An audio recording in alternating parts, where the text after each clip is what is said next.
Have you ever heard of a TV network that's popularly known for building their entire brand off of exploiting one specific group of people in the name of capitalism? Well, if you haven't, in this video I will be giving you an example of one, how it started, the effects, and possibly even the future that it holds. The network I'm referring to is none other than Zeus Network. Zeus Network is a subscription on-demand streaming service that was founded by television producer Lemuel Plummer and social media personalities Daystorm Power, King Bach, and Amanda Kearney. Capitalizing off of a market left untouched, when Zeus Network first started in 2018, it was known for being, as they like to describe, the Netflix of influencers. Its original content was different than what is known for now. Originally, the network had scripted shows like Liquid J, The Scholarship, Adam's World, and even had fitness shows named Body by Bart and The Gimage Show. I wouldn't be surprised if no one's ever heard of these because I haven't either. And when I was doing research for this video, hearing about the other shows that were previously made for the platform left me with no choice but to wonder, how did it go from being a platform full of creative ideas to being a platform that is now known for glorifying negativity and violence, with not even an ounce of balance between the two? That's when I came to the conclusion that, just like everything else that loses its substance and integrity, the best answer that I could possibly come up with is capitalism. During the time period that the non-violent shows were airing, Zeus Network didn't receive nearly as much attention as they would for the shows with violence in it. They didn't realize that they could capitalize off of documenting violent behavior until after the success of Black Chyna's show with her mother, Tokyo Toni. Chyna's show really helped, take us to another level. Right, because that was when I first really was paying attention when she was on there. And then you guys also, again, were able to license the show. Yeah, we licensed it, but that show was so loud, and the relationship with her and her mom, has always been something that's been controversial. So it's like... The real Black Chyna aired in July of 2019. It lasted for one season and it showcased the toxic relationship between Chyna and her mom, where they'd constantly bump heads, argue, and even almost end up in a physical altercation. This show was a pretty accurate representation of how a lot of toxic relationships between mothers and daughters are, and it also allowed the public to sympathize with Chyna and to get a better understanding of why she did the things that she did and why she was the way that she was. You need to get straight. You need a therapist. I'm ready to get the fuck ASAP after this shit. 5 days. You put your hand in my face again, girl. 5 days. You're going to stretch your ass across this motherfucking kitchen. The success of this show allowed the network's ratings to see numbers that they had never seen before. So as a business, they made a business decision to double down on what they knew and the things that worked.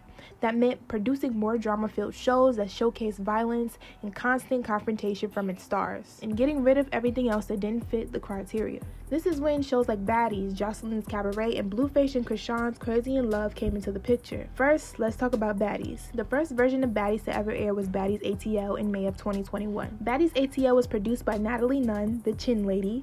Even if my name was Natalie Nunn, you bitches still couldn't chin check. And Tanisha Thomas, who came from the reality show that Baddies is influenced by, which is none other than Bad Girls Club. I didn't get no sleep because of y'all.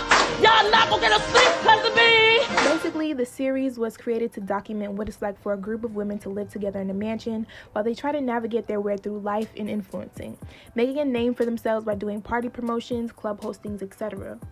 While all of this is going on in the same process, they very frequently get into verbal and physical fights, which eventually becomes what the show is known for, and what keeps people watching every week of every season. Inside of the entire Baddies franchise, there's Baddies ATL, Baddies East, Baddies South, and Baddies West, which all follow the same script. The reason people have such a strong hatred for shows like these is because of what Michelle Weber said in her critique of Tyler Perry's films. The angry black woman trope has been exploited in American cinema for over a century. Created from the white male gaze, the result of the stereotype was to dehumanize and devalue black women as a result of slavery. The trope allowed black women to be objectified and to be considered anything but human. This pretty much sums up what's aired on the show. Constant bickering, arguing, fighting, and unnecessary hostility. Joseline's Cabaret first aired on January 19th, 2020.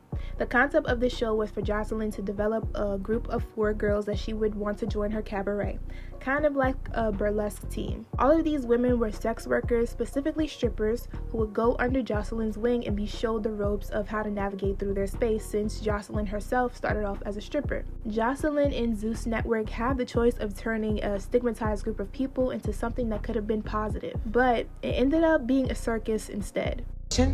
Twins? Twins. Double homicide. Who you coughing at? Oh, shit. Who you coughing at? When I was talking, she started coughing. Bitch, like I'm some type of fucking germ? Bitch, I know you ain't coughing at me, ho. Pussy ass bitch, you can't be coughing at me, disrespectful ass bitch. Homeless ass hoe. Boys with gum in their mouth. Ew. Ever since, it's like the bitch that you never think could do it, cause y'all thought she was a drunk and a big belly hoe. I talk like this. Shut the f up. You're a liar. I genuinely can't understand how none of them chose to jump that lady from the way that she treated them, since they like to fight so much. Since sex work and strippers are already so looked down upon, you would think that Joseline would understand where these women were coming from because she's been in their shoes, whether that be the type of trauma they faced, why they became sex workers in the first place. But instead of choosing to humanize the women she brought on or offering them help, she chose to speak down on them and embarrass them, which evidently was done with the intentions of making the show about her and using the show as a power trip to make up for feeling powerless through her struggles as a person. And you know, everybody comes out to see the Puerto Rican princess in Atlanta. The last show I'm going to speak on is Crazy in Love, featuring Blueface and Krishan Rock. This show documents the toxic relationship between the two, where there's domestic violence and substance abuse, with not even an intervention, a booked therapist appointment, nothing. Just nonstop chaos and exploitation of two deeply wounded people for the world to see. You fought his mom and his sister? Yeah, I fought his mother, I fought his sister, but I fought his mother because his mother was throwing shit at me, getting in his face, disrespecting him, disrespecting me, to the point when like I couldn't like do nothing but to fight her. Beat the shit out of her. Her daughter pulled up the next day at the other house. I beat the shit out of her. Don't touch my stove like that ever. So you teach your daughter to put her hands on me? Okay, so it took something for you to get 7 fucking tattoos, right? You goofy bitch? Stop talking to me crazy. Then stop being goofy. No, stop. You're telling me I took God's credit. Look, you're getting emotional. I won't even get into the specifics of that relationship because they both have some really horrific trauma bonding in toxic ways and baggage that stems from their upbringing and the people who raised them. Some may want to argue that the network itself isn't to blame because the shows wouldn't exist if the people on it didn't choose to act the way that they do, which would be correct if there was something called balance. It's a difference between documenting real life, the positive with the negative, as opposed to only choosing to focus on the negative because that's what makes the most money. I get that a large majority of the population thrives off of negativity and most don't want to see positivity all the time. They want to see something that catches their eye and entertains them. But in these environments, it's natural for there to be conflict between people.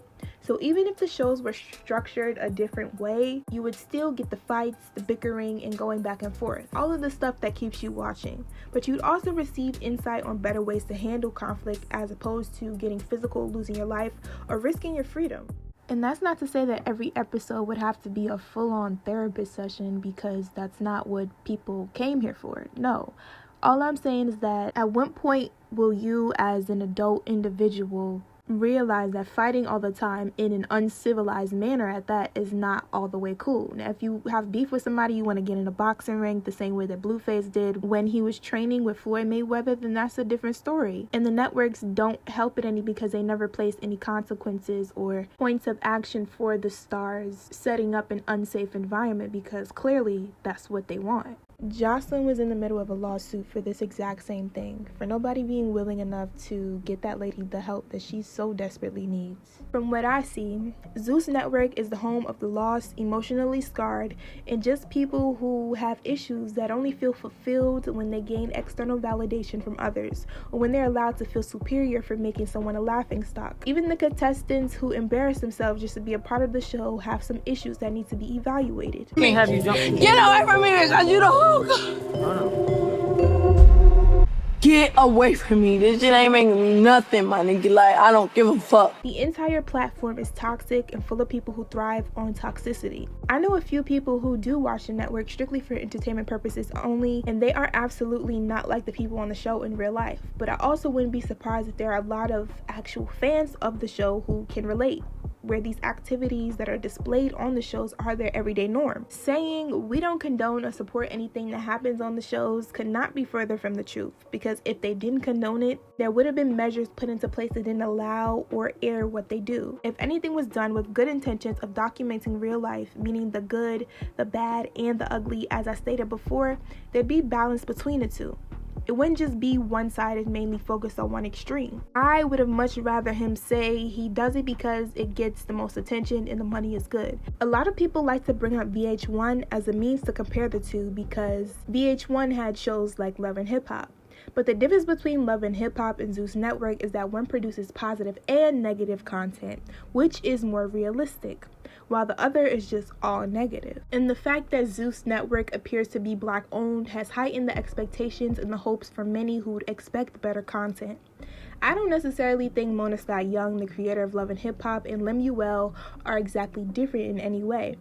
But these two are definitely a clear example of why you shouldn't think that just because something is Black owned that it means it's good for you. Zeus Network has over 100 million views on their platform, where a majority of the viewers are female from ages 18 to 44, with male viewers following not so far behind that. At this point, I genuinely wonder how long this content strategy will last, and to my surprise, even though it still airs, it took majority of the people I know all of 12 years to be over Love and Hip Hop. So how long would it take for the fans of Zeus Networks to do the same if they don't pivot or bring something new? Will viewers continue to watch uncivilized behavior, or will they start to grow tired of it? Let me know what you think in the comments.